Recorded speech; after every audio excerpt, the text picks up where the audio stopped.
하나님께서 우리에게 주시는 말씀은 전도서 2장 12절부터 26절까지 말씀입니다. 임금자리를 이어받은 사람이 무엇을 할 수 있는가? 기껏해야 앞서 다스리던 왕이 이미 하던 일뿐이다. 무엇이 슬기로운 일이며 무엇이 얼빠지고 어리석은 일인지 알아보려고 애를 써보기도 하였다. 빛보다 어둠이 낫듯이 슬기로움이 어리석음보다 낫다는 것. 슬기로운 사람은 제 앞을 보지만 어리석은 사람은 어둠 속에서 헤맨다는 것. 이런 것은 벌써부터 알고 있다. 지혜 있는 사람에게나 어리석은 사람에게나 똑같은 운명이 똑같이 닥친다는 것도 알고 있다. 그래서 나는 스스로 물었다. 어리석은 사람이 겪을 운명을 나도 겪을 터인데 무엇을 더 바라고 내가 왜 지혜를 더 얻으려고 애썼는가? 그리고 나 스스로 대답하였다.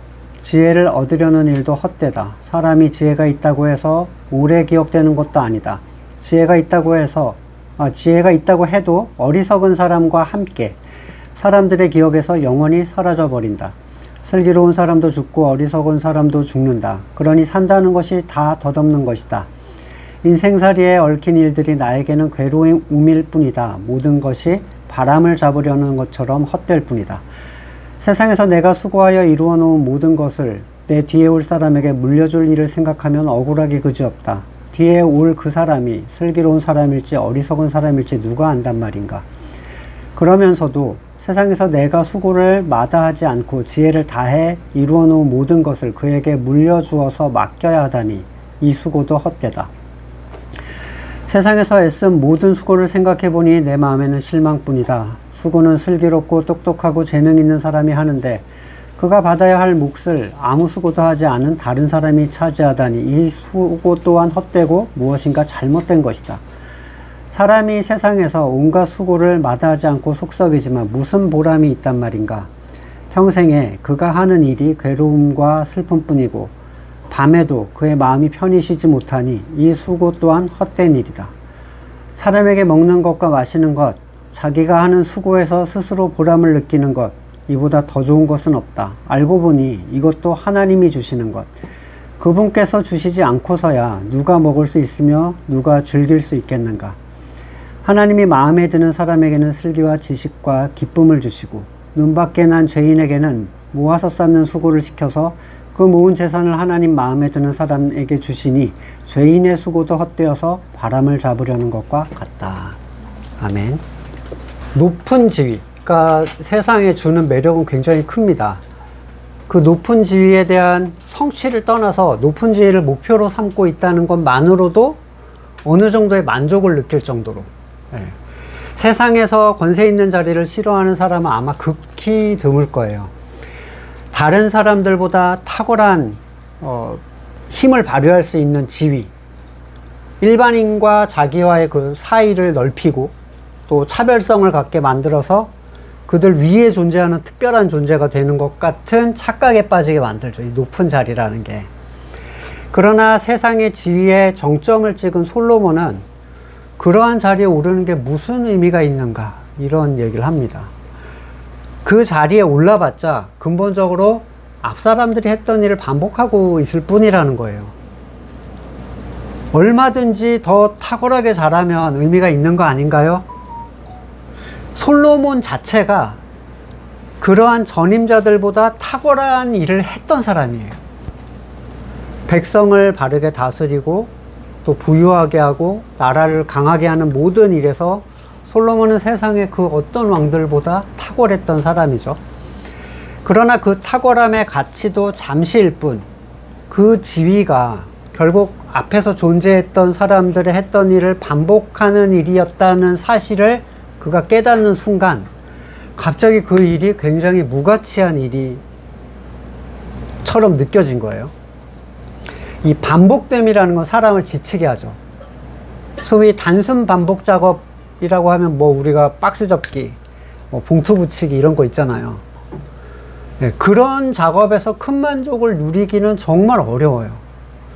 물론 그 일을 처음 맡을 때는 신선함이 있을 수 있습니다. 처음 맡을 때.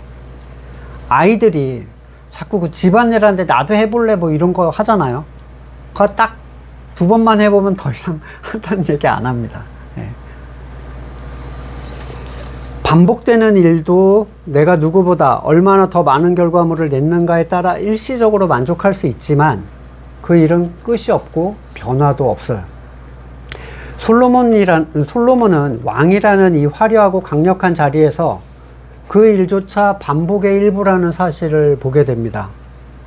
정점의 자리도 그럴 건데 우리가 추구하는 어떤 일들과 자리, 그게 결국 누군가 해왔던 일을 반복하고 있는 것이라면 마치 기계 부품이 바뀌는 것처럼 다 쓴 부품을 빼내고 거기다가 다른 부품을 끼워 넣는 것처럼 그런 진행이라는 사실을 알게 된다면 그 일에 대한 개인적인 선이 사그라들 수 있다는 거예요.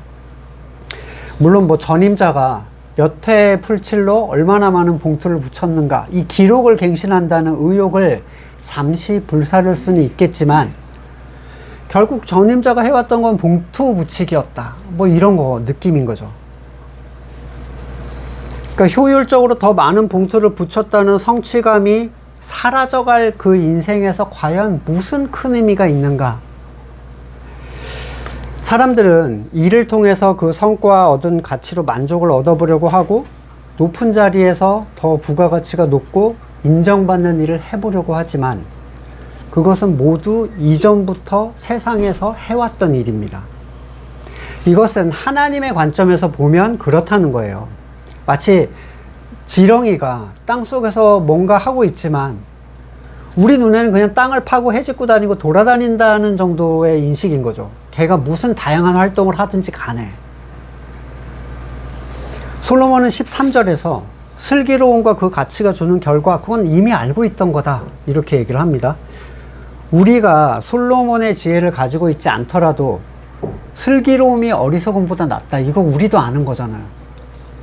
근데 지혜로운 사람이나 어리석은 사람이 당하는 그 마지막 결론 이게 같다는 사실을 생각하면 그 수고가 무슨 의미가 있는가. 2장 17절에 그러니 산다는 것이 다 덧없는 것이다. 여기에서 덧없다 라고 표현된 이 원어의 의미는 미워하다, 싫어하다 라는 의미가 있는데요. 직역을 해보면 솔로몬은 해 아래서의 생명을 싫어하였다, 미워했다 라는 거예요.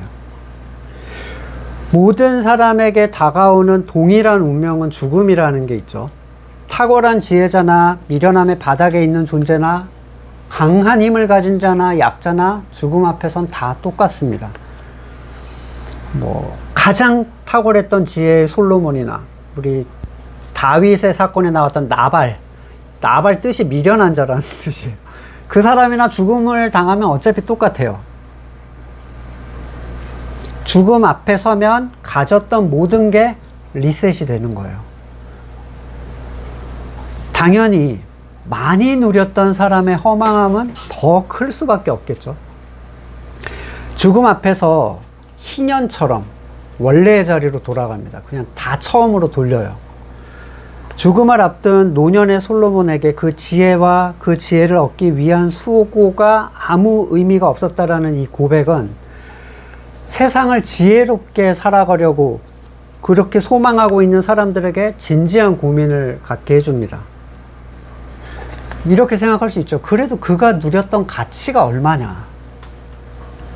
부, 명예, 인기, 존경 모든 가치를 누렸으면 그래도 나는 지혜 덕분에 참 많은 것을 누리고 돌아간다 할 법도 한데 가까이 다가온 죽음을 본 솔로몬은 자기가 누렸던 것의 하등의 가치를 못 느끼고 있어요. 이 관점은 인생을 얼마나 짧은 것으로 보느냐에 따라서 다른 시각이 됩니다. 자, 솔로몬의 관점은 그냥 늙은 사람이 죽음을 기다리는 관점과는 좀 달라요. 하나님을 알아보지 못한 존재들은 자기에게 있는 좋았던 추억 몇 개만으로도 생은 아름다웠노라 라고 얘기하면서 죽을 수가 있습니다. 그러나 지금 솔로몬은 하나님을 경외하는 지혜의 핵심을 잃어버린 존재로서 이 죽음을 지금 바라보고 있어요. 그럼에도 불구하고 그는 지혜의 핵심이 무엇이었는지 알고 있는 사람이에요. 내가 잃어버린 지혜의 핵심이 뭔지. 그가 보는 시선은 세상의 가치의 문제가 아니라 모든 것이 리셋이 된 채 하나님 앞에 서게 되는 그 시간으로 지금 바라보고 있는 거예요. 그게 무슨 의미가 있는 거야? 모든 게 털려서 나의 삶에 대한 책임을 내가 지고 하나님 앞에 서게 되는 그 순간 내가 누렸던 모든 가치가 무슨 의미가 있나? 저는 성경에 묘사된 예수님의 삶에서 웃음을 본 적이 없습니다. 웃음 보신 적 없죠? 주님께서 막 고급진 유머를 사용하시진 않더라도 뭐 남의 말에 껄껄껄 뭐 웃으셨다든지 하다못해 최소 잔잔하게 미소를 지으셨더라 이 정도라도 있었으면 좋을 뻔했다라는 생각을 했던 적이 과거에 있어요. 왜냐면 너무 삭막해 보여. 웃음이 없는 주님 너무 삭막해요. 성경에 묘사된 주님은 항상 진지하셨고요. 늘상 덤덤하셨어요. 오히려 화를 내시거나 우신 경우는 종종 묘사가 됩니다. 주님은 세상을 가장 정확한 눈으로 정확하게 보신 분이죠. 세상을 다스리고 있는 존재가 누구고 그 존재의 결말이 어떻다는 것, 그리고 그 세상 다스리는 존재가 끌고 가는 걸 따라가는 존재들의 결말이 어떻다는 것도 아시는 분.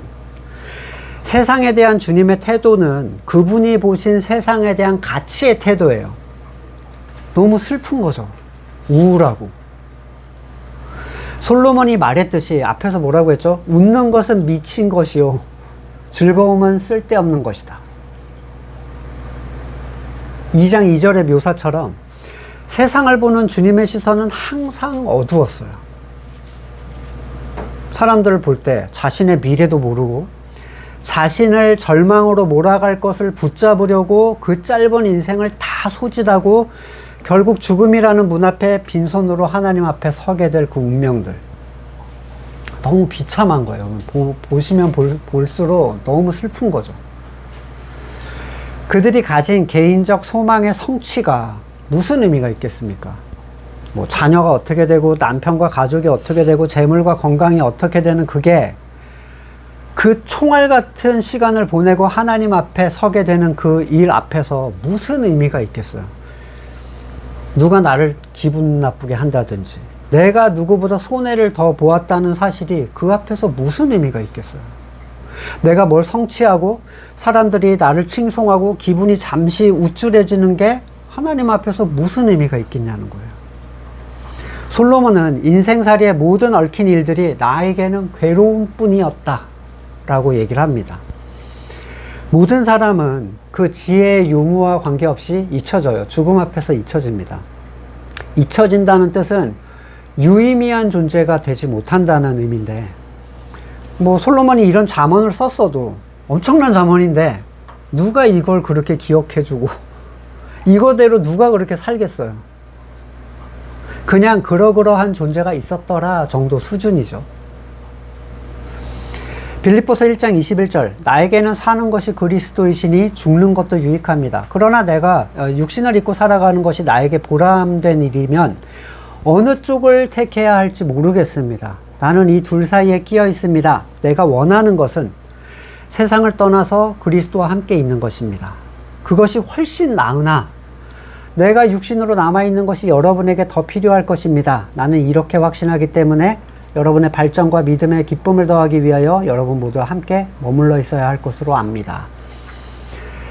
바울은 내가 선택할 수 있다면 나는 하나님께 가는 게 훨씬 좋아 라고 얘기를 하고 있죠. 세상을 보는 그의 시선은 가치가 없다라고 여긴 거예요. 세상에 남아있음으로 여긴 유익에는 그 세상적인 가치가 하나도 없었다는 거예요. 내가 여기 남아있어도 누릴 수 있는 유익이 없다라고 보고 있는 거죠. 심지어 어떻게 표현했냐면 나에게 유익이 되었던 모든 게 배설물이다. 바울이 그렇게 얘기한 사람이잖아요. 그러니까 세상에 무슨 소망이 있겠어요, 이 사람이. 그러나 성도들을 향한 하나님의 뜻과 자신을 통하여 줄 수 있는 영적인 유익, 그 관계를 생각할 때 머물러 있는 게 유익하다고 여겼어요. 이거는 세상의 가치 때문에 남아있는 게 유익하다는 의미가 아니죠. 네. 그는 성도의 관계만이 영원하다라는 것을 알고 하는 얘기였어요. 마태복음 22장 29절 이하에 성경도 모르고 하나님의 능력도 모르기 때문에 잘못 생각하고 있다. 부활할 때 사람들은 장가가지도 않고 시집도 가지 않고 하늘에 있는 천사들과 같다. 죽은 사람들의 부활을 말하면서 너희는 아직도 하나님께서 너희에게 하신 말씀을 읽어보지 못하였느냐? 하나님께서는 나는 아브라함의 하나님이요 이삭의 하나님이요 야곱의 하나님이다 하고 말씀하셨다. 하나님은 죽은 사람의 하나님이 아니라 살아있는 사람의 하나님이다. 이렇게 얘기를 하셨어요. 죽음 이후에 육체의 관계를 만날 생각을 가지고 계신 분들이 가끔 종종 있어요. 네, 죽어서 누구를 만나봐야지 뭐 이런 거. 네, 근데 성경의 말씀을 또 영적 세계를 전혀 바르게 이해하지 못하신 건데, 하나님의 나라에서 남아있는 관계는 살아있는 사람들의 관계뿐이에요. 그러니까 누가 누구의 자녀였고 누가 누구의 부부였는지 이건 아무 의미가 없습니다. 하나님의 나라에서 남아있는 것은 오직 살아있는 사람들의 관계. 교회가 된 사람들만이 머리 대신 그리스도와의 관계를 통해서 서로를 알아볼 수가 있어요. 그마저도 이전과는 전혀 다른 관계로 만나겠죠. 아무 계약하고 이렇게 반가워하는 그 개념하고는 다르다는 거예요. 가봐야 알겠죠. 지금은 육을 입고 서로를 인지하고 바라보고 이름을 부르면서 관계를 하지만 그때는 완전히 영으로 교제하는 시간이 옵니다. 살아있는 사람들만이 영원한 관계 안에 있어요. 뭐 내가 죽으면 우리 가족은 어떻게 하나, 그래도 내가 자녀를 이만큼 키웠으니 내가 눈을 감아도 여한이 없다, 이런 건 성경적으로 무의미한 생각이죠. 세상 사람들은 자기의 죽음 이후의 걱정거리까지 짊어지고 뭘 이뤄놓으려고 합니다. 그건 절대로 자기 마음대로 되지 않아요. 죽음 후의 세상에 무슨 일이 일어날지 아무도 알 수 없기 때문입니다. 오히려 많은 걸 이뤄놓은 사람은 걱정이 더 많아요. 물려줄 게 없으면 그냥 알아서들 하겠지 하면 끝나는데, 이걸 어떻게 물려줘야 내가 죽음을 잘 죽었다고 할까, 이런 생각이 이제 가기 시작하는 거죠. 솔로몬은 18절에서 자신의 수고로 이뤄놓은 모든 걸 누군가에게 물려줄 생각을 하니 억울하기 그지없다, 이런 상당히 탐욕스럽고 이기적인 표현을 사용을 합니다. 사실 어느 정도 벌어놓은 다음에 사람은 물려줄 걸 벌기 시작하죠. 그리고 그걸 채워놓으면 그 다음 세대 것까지 채우려고 해요. 시편 17편 14절에 주님, 이 세상에서 받을 몫을 다 받고 사는 자들에게서 나를 구해 주십시오. 주님께서 몸소 구해 주십시오. 그들은 주님께서 쌓아두신 재물로 자기들의 배를 채우고 남은 것을 자녀에게 물려주고 그래도 남아서 자식의 자식들에게까지 물려줍니다. 세상은 자신이 만족을 누리면 자녀에게, 또 손주에게 계속 물려주기 위해서 만족을 못해요.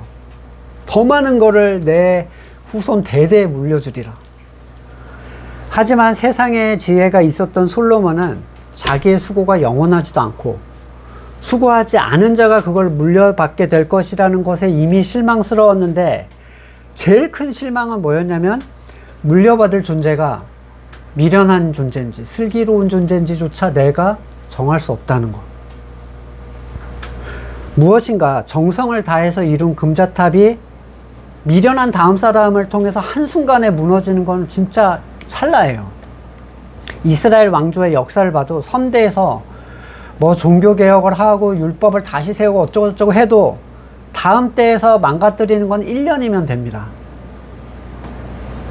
중국의 수천 년의 찬란한 문화유산 있죠. 지금 자꾸 중국이 이거 우리 거야, 이거 우리 거야 그러잖아. 한복도 우리 거, 태권도도 우리 거, 김치도 우리 거. 왜 그러냐면 얘네가 문화혁명 때 다 태워버렸어요. 미련한 마오쩌둥인가? 마오쩌둥 맞죠? 예. 싹 다 태워버리고 유산이 없어. 세계 정상급의 가치를 이루었던 솔로몬은 자기의 후계자보다 그러니까 자기 신의 후계자가 자기보다 뛰어나지 못할 거라는 걸 알고 있었어요. 이건 절대로 나만큼 정도를 못 따라온다는 걸 알고 있었죠. 얼마나 덜 미련한 자가 내 가치를 이어갈 것인가, 이게 이제 고민인 건데, 그것도 다 의미가 없는 일이었어요. 우리가 알다시피 르호보암, 다음 때를 이어봤던 르호보암이 충신들의 말을 듣지 않고 친구들의 말을 들어서 엉뚱한 선택을 하죠. 그리고 나라가 반으로 갈라졌어요. 그리고 그 이후에 남북이 서로 싸우다가 뭐 바벨론, 아수르, 페르시아, 헬라, 로마한테 솔로몬의 모든 유산은 탈탈탈탈 털려서 아무것도 안 남습니다. 그가 이룬 모든 수고를 절대로 지킬 수 없다는 것. 그리고 삶이라는 게 얼마나 짧은가. 시편 기자는 인간의 삶이 얼마나 짧은지 하나님을 향하여 이렇게 부르짖어요.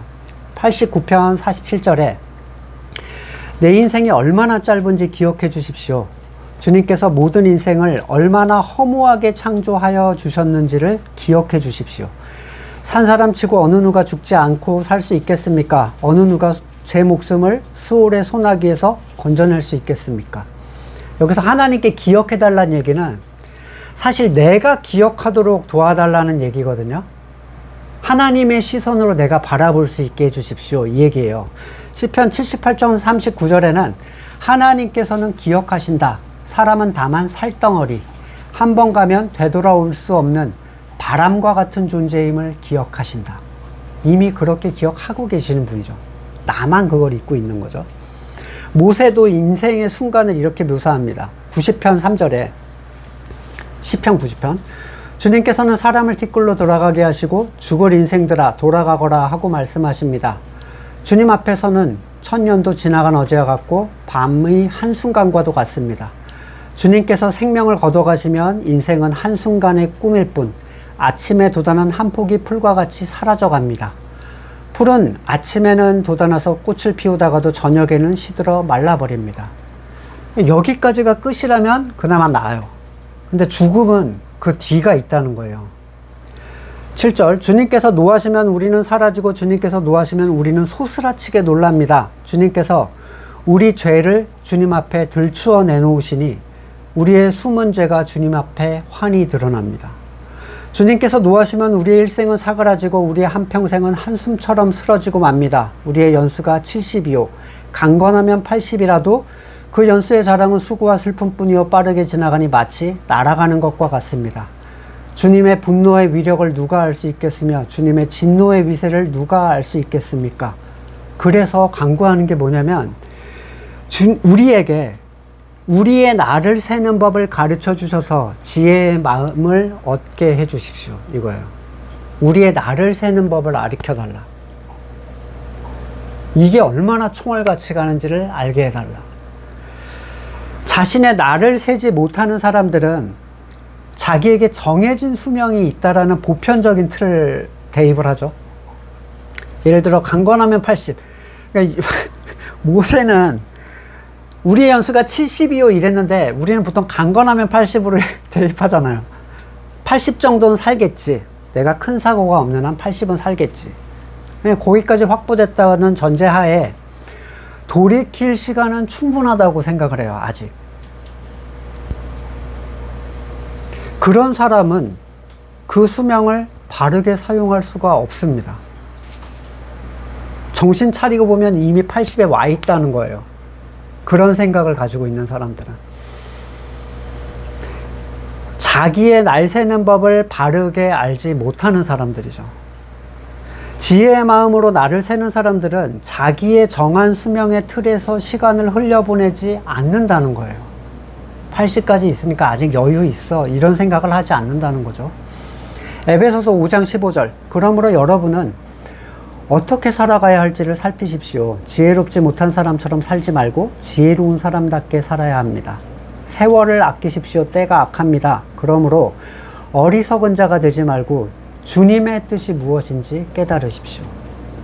어떻게 살아야 하는지 살피는 것, 하나님을 경외하는 지혜를 가진 사람처럼 하나님의 뜻이 무엇인지를 계속 살피는 거예요, 이 지혜로운 사람들은. 그리고 하나님의 뜻을 발견했을 때 자기 뜻을 부인하는 사람들, 이 사람들이 지혜로운 사람이죠. 지혜가 없는 사람들은 이 정보만 알고 있습니다. 하나님의 뜻을 살피는 일에는 게을러요. 하지만 자기를 부인해야, 우리 자기 부인해야지, 그러면서 살아야지 하고 되게 흔연하게 얘기하지만 하나님의 뜻을 살피는 시간이 그에게는 없어요. 자신이 정해진 수명이 자신에게 이어질 것이라는 전제하에 아직도 나는 여유가 있다라고 생각하고 항상 나태합니다. 논도 사야 하고 소도 사야 하고 밭도 갈아야 돼. 야고보서 1장 22절 말씀을 행하는 사람이 되십시오. 그저 듣기만 하여 자기를 속이는 사람이 되지 마십시오. 말씀을 듣고도 행하지 않는 사람은 있는 그대로의 자기 얼굴을 거울 속으로 들여다보기만 하는 사람과 같습니다. 이런 사람은 자기 모습을 보고 떠나가서 그것이 어떠한지를 곧 잊어버리는 사람입니다. 그러나 완전한 율법, 곧 자유를 주는 율법을 살피고 끊임없이 그대로 사는 사람들은 율법을 듣는 사람이 아니라 그걸 실행하는 사람인 것입니다. 이런 사람은 그가 행한 일에 복을 받을 것입니다. 지혜로운 사람은 주님의 뜻을 살피기가 삶의 우선이 돼요. 말씀과 교회 안에서 하나님의 뜻을 발견하고, 거울 보는 사람 뭐죠? 그걸 발견하고 아유 내 꼴이 이런 애 걸고 잊어버리고 갔다가 다음 주에 와서 또 보는 거예요. 그때마다 이 지혜로운 사람들은 자기의 부인 요소를 찾아서 하나님의 뜻에 자기를 맞추는, 자기 부인과 십자가를 지는 고통의 선택을 해요. 발견됐는데 발견한 것을 실행하지 않는 사람은 그냥 거울 보고 가는 사람인 거죠. 여전히 지저분한 애 걸고 가는 거예요. 머리로만 알고 어리석은 사람들은 내가 그걸 알고 있다는 이유, 내 거울 보고 나는 지저분해, 요걸 깨닫고 만족하고 지혜로운 사람의 대열에 자기를 포함시키고 잊어버립니다.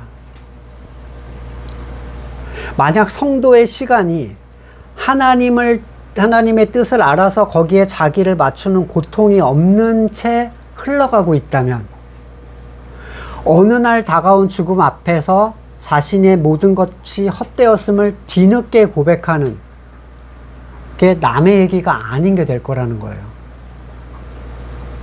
이렇게 생각하셔야 돼요. 나는 80까지 살 수 없다라고 생각을 하시고 사셔야 됩니다. 오늘이라도 부르시면 가는 거죠.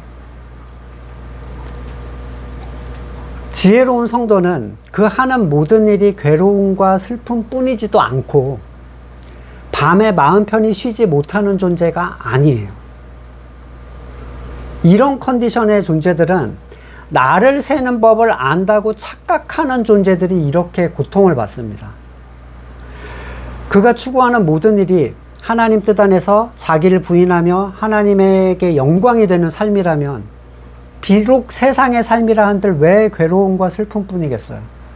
바울은 이 세상의 삶에서 가치를 찾았잖아요. 성도들에게 줄 유익과 가치를 찾았어요. 그러니까 괜찮아 라고 하는 거죠. 자기 선이 부인되어 하나님의 뜻을 강렬하게 소망하는 존재가 어떤 이유에서 밤에 잠을 자질 못하겠습니까? 내 뜻이 없는데, 내 선이 없는데. 마태복음 11장 28절 수고하며 무거운 짐을 진 사람은 모두 내게로 오너라. 내가 너희를 쉬게 하겠다. 나는 마음이 온유하고 겸손하니 내 멍에를 메고 나한테 배워라. 그리하면 너희는 마음의 쉼을 얻을 것이다. 내 멍에는 편하고 내 짐은 가볍다. 하나님의 백성이 안식하는 것은 거듭난 성도에게 명령된 일이자 동시에 책임을 져야 되는 일이에요. 안식하는 거. 히브리서 4장 9절에 잘 나오죠. 그러니 하나님의 백성에게는 안식하는 일이 아직 남아 있습니다. 하나님께서 주실 안식에 들어가는 사람은 하나님이 자기 일을 마치고 쉬신 것 같이 그 사람도 자기 일을 마치고 쉬는 것입니다. 그러므로 우리는 이 안식에 들어가길 힘씁시다. 아무도 그와 같은 불순종의 본을 따르다 떨어져 나가는 일이 없도록 해야 되겠습니다. 실패의 가능성을 언급을 해줬어요. 분명히. 그러면 안식할 수 있는 방법이 뭡니까? 12절에 하나님의 말씀은 살아있고 힘이 있어서 양날칼보다 더 날카롭습니다. 그래서 사람의 속을 꿰뚫어 혼과 영을 갈라내고 관절과 골수를 갈라 쪼개기까지 하며 마음에 품은 생각과 의도를 밝혀냅니다. 이 얘기는 네 뜻이 뭐고 하나님의 뜻이 뭔지를 갈라준다는 거예요. 말씀이. 그럼 말씀 앞에 서야 자기를 부인할 거 아닙니까? 하나님 앞에는 아무 피조물도 숨겨진 것이 없고 모든 것이 그 눈앞에 벌거숭이로 드러나 있습니다. 우리는 그 앞에 모든 것을 드러내 놓아야 합니다. 자, 수술대 오르는 사람은 속옷도 싹 벗고 그 수술복 있죠? 확 까고 알몸으로 하게 하는 그걸로 올라가잖아요. 그 환자처럼 하나님 말씀 앞에 서서 자기의 모든 숨겨놓은 걸 꺼내놓고 살펴보는 거예요. 말씀 앞에 서면 말씀이 계속 찌릅니다. 안 찌를 수가 없어요. 그것은 성도된 자들과 함께 하나님의 말씀 앞에 서서 서로 자기의 죄를 고백하며 다시 방향을 그리스도께로 돌리는 것. 여러분은 진지하게 말씀 앞에 서고 계시는가? 아니면 일주일에 한 번 먹는 나눔으로 대충 만족을 누리면서 나는 80까지 살겠거니 시간을 흘려보내고 계시는가? 말씀을 통한 안식에 대해서 그 삶에 대해 실행이 없는 사람은 자기가 방법을 알고 있다고 안심하는 미련한 사람이에요. 이게 무슨 얘기냐면 치열해야 된다는 거예요. 이게 중심에 된 게 성도의 삶이라는 거죠. 서브가 아니라 이게 메인이에요. 베드로전서 2장 2절 갓난아기들처럼 순수하고 신령한 젖을 그리워하십시오. 여러분은 그걸 먹고 자라서 구원에 이르러야 합니다. 베드로후서 1장 8절 이런 것들이 여러분에게 갖추어지고 넉넉해지면 여러분은 우리 주 예수 그리스도를 아는 일에 게으르거나 열매 맺지 못하는 사람이 되지는 않을 것입니다. 그러나 이걸 갖추지 못한 사람은 근시안이거나 앞을 보지 못하는 사람이에요. 이런 사람은 자기의 옛 죄가 깨끗하여졌음을 잊어버린 것입니다. 이 말씀 앞에 선다는 건 율법적 행실이 절대로 아닙니다. 자, 율법적 행실은 읽는 그 행위 자체의 의미를 둬요. 나 오늘 한 장 읽었어. 나 한 장 묵상했어. 이러면 그 사람은 마음이 편해집니다. 근데 믿음의 행위는 하나님의 뜻을 알아서 자기를 부인하는 데 목표가 있어요. 읽는 데 목표가 있는 게 아니거든요. 읽는 거는 그냥 도와주는 수단일 뿐이에요. 낮아짐을 목표로 합니다. 하나됨을 목표로 해요. 성도가 지혜롭다면 그는 반드시 삶의 자리에서 참된 안식과 평안을 누리게 됩니다. 삶의 모든 상황과 관계없이. 문제가 있는 사람들이 평안을 못 누리는 거예요. 솔로몬이 24절에서 해 아래 일어나는 일에 대한 가치를 하나를 부여하고 있어요. 이례적이죠. 다 무의미하다, 뭐 어쩌다 헛된다, 뭐 이랬는데. 자, 무슨 얘기하냐면 먹는 일과 마시는 것, 자기가 하는 수고에서 스스로 보람을 느끼는 것. 이게 해 아래서 행하는 일 중에 최고의 가치다. 이렇게 얘기를 합니다. 근데 문제는, 자, 여러분들 지금 뭐 막 떠올리셨잖아요. 일을 하면서 보람을 느끼는 거, 그리고 먹고 마시면서 만족, 즐거워하는 거. 나 피자 좋아하는데 이런 거 먹으면서 이 소소한 만족을 누리는 거, 뭐 이런 거? 그 얘기가 아니에요. 그건 세상 사람들도 하는 거고요. 솔로몬은 앞에서 분명히 인생의 모든 수고와 업적이 다 헛되다라고 얘기를 한 사람이죠. 근데 24절의 본문과 그게 상충이 되는가? 여기 가치가 있다고 하잖아요. 상충되지가 않아요, 전혀. 그는 참으로 모든 먹고 마시는 일에 수고를 다하여 다 누려봤고요. 모든 수고의 업적을 다 누려봤죠. 근데 한 번도 보람을 찾지 못했어요. 솔로몬 자신은. 그는 했던 모든 수고가 헛수고였다고 했던 사람이고 모든 가치를 다 누려봤으나 하나도 즐겁지 않았다. 즐거워하는 거는 쓸데없는 것이다. 웃는 건 미친 짓이다. 이런 사람이잖아요. 중요한 것은 세상에 있는 어떤 가치에서 그걸 누리게 하는 존재는 하나님밖에 없다는 거예요. 자, 1000억을 가져도 만족하지 못한 사람들이 있죠. TV에 많이, 뉴스에 많이 보이죠. 아, 저렇게 많은데 왜 저러는 거야 도대체. 만족이 없어요. 어떤 사람은 자신이 일한 수고에서 풍성한 만족을 누릴 수 있어요.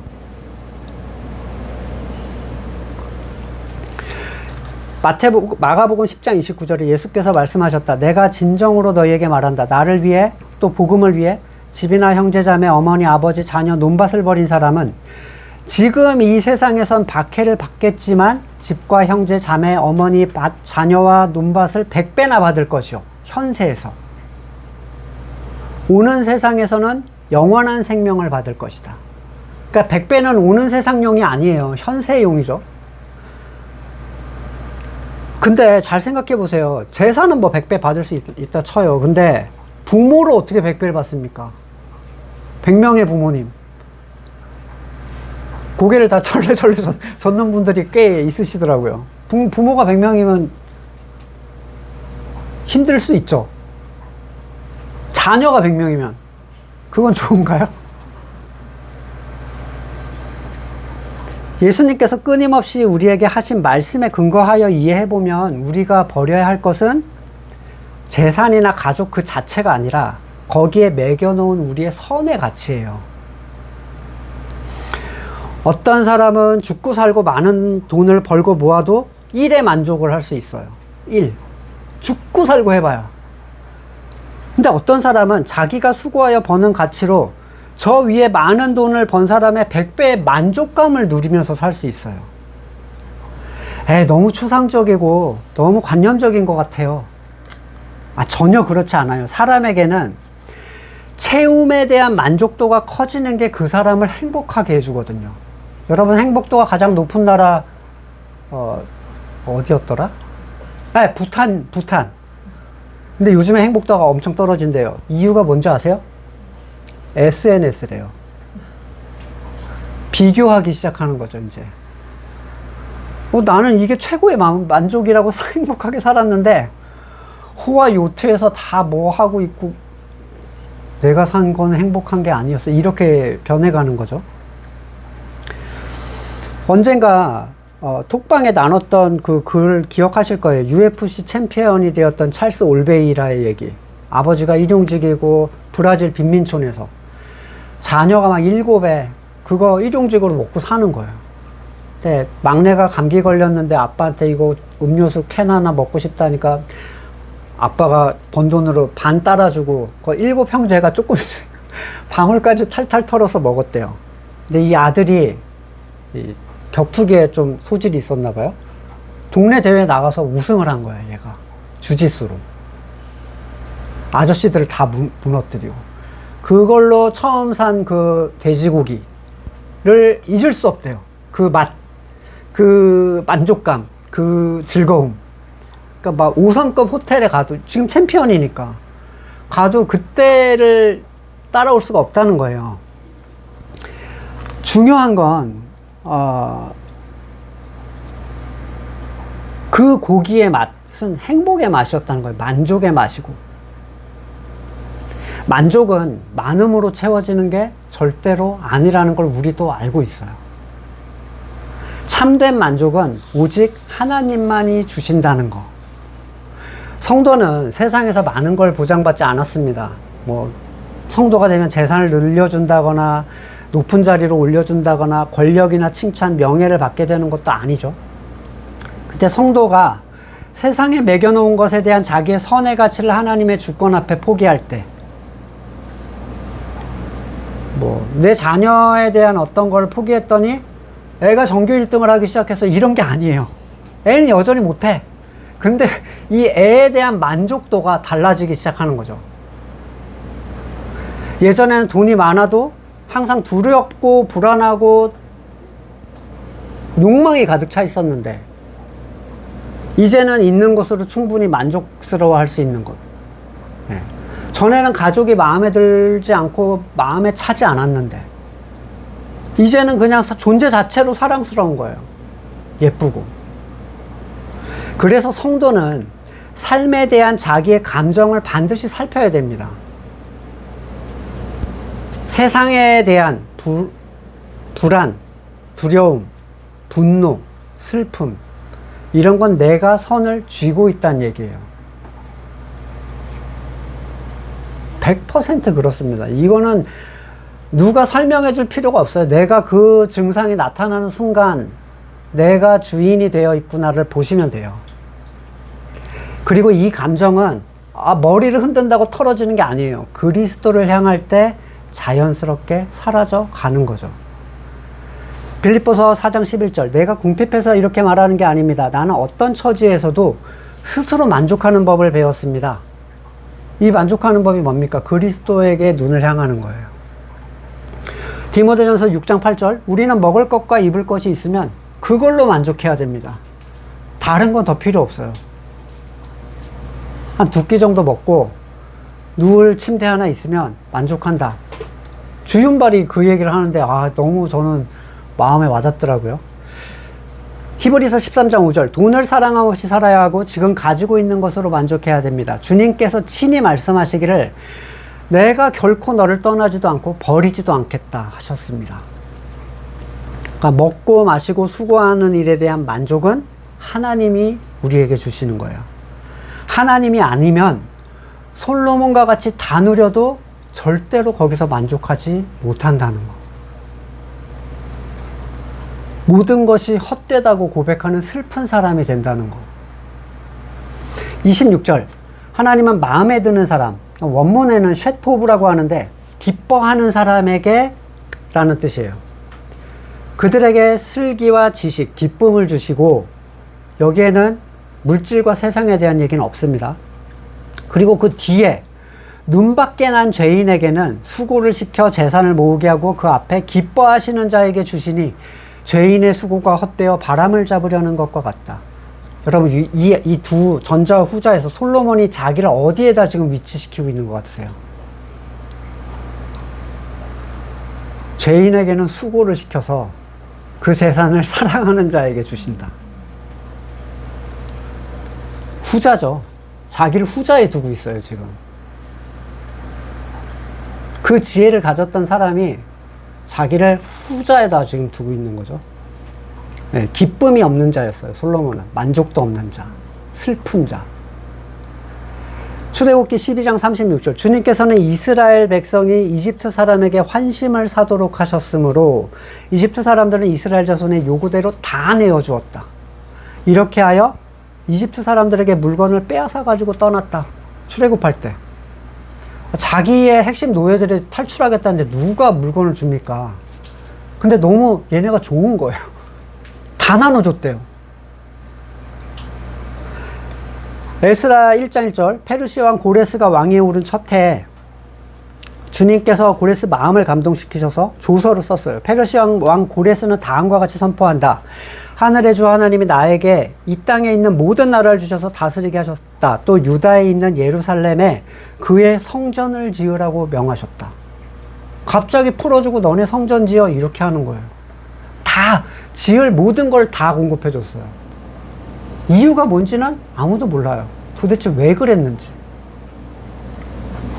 로마서 8장 28절, 하나님을 사랑하는 사람들, 곧 하나님의 뜻대로 부르심을 받은 사람들에게는 모든 일이 서로 협력해서 선을 이룬다는 것을 우리는 압니다.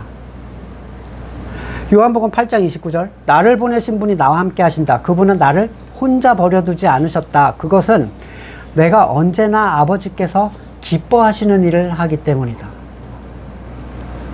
요한일서 3장 22절, 우리가 구하는 것은 무엇이든지 하나님에게서 받을 것입니다. 우리가 하나님의 계명을 지키고 하나님께서 기뻐하시는 일을 하기 때문입니다. 하나님의 계명은 서로 사랑하라. 그러니까 교회된 자로서 하나님의 나라와 의를 구할 때 모든 건 더해준다. 그냥 약속이라는 거예요. 하나님께서 기뻐하시는 사람들만이 교회가 될 수 있고 교회가 된 사람들만이 하나님을 기쁘시게 할 수 있어요. 모든 것을 가져도 누릴 수 없었던 솔로몬과 달리 성도는 자기의 삶의 자리에서 왕처럼 누릴 수 있는 만족을 주십니다. 여호와 한 분만으로.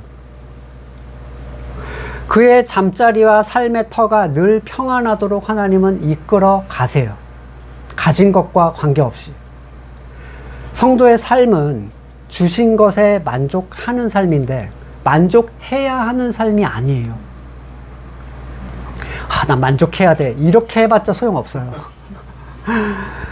만족을 주시는 분이 하나님이시기 때문에. 만족을 못 누리고 있다면 여러분이 하나님을 의지하지 않고 있다는 얘기예요. 이거는 하나님이 세상을 사는 성도들에게 주시는 기쁨의 한 부분이에요.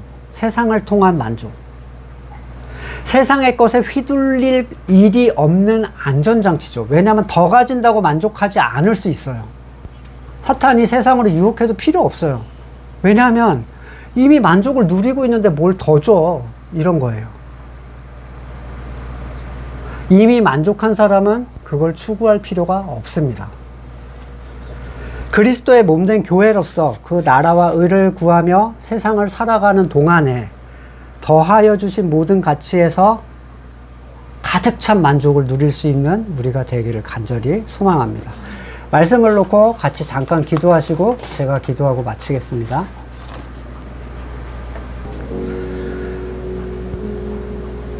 죽음을 향해 총알같이 날아가는 우리의 인생을 살아가면서도 영원을 살 것처럼 행동하는 우리의 미련함을 봅니다. 우리에게 우리의 날을 세는 법을 알려주십시오. 오직 그리스도 한 분만으로 만족하는 우리가 되기를 소망합니다. 지금은 우리 구주 예수 그리스도의 은혜와 하나님의 사랑과 성령의 교제케 하심이 지혜 있는 자로서 그리스도 한 분으로 만족하며 살아가기를 간절히 소망하는 우리 성도들과 그의 삶의 자리 가운데 지금으로부터 영원까지 함께 하시기를 간절히 축원드립니다. 아멘.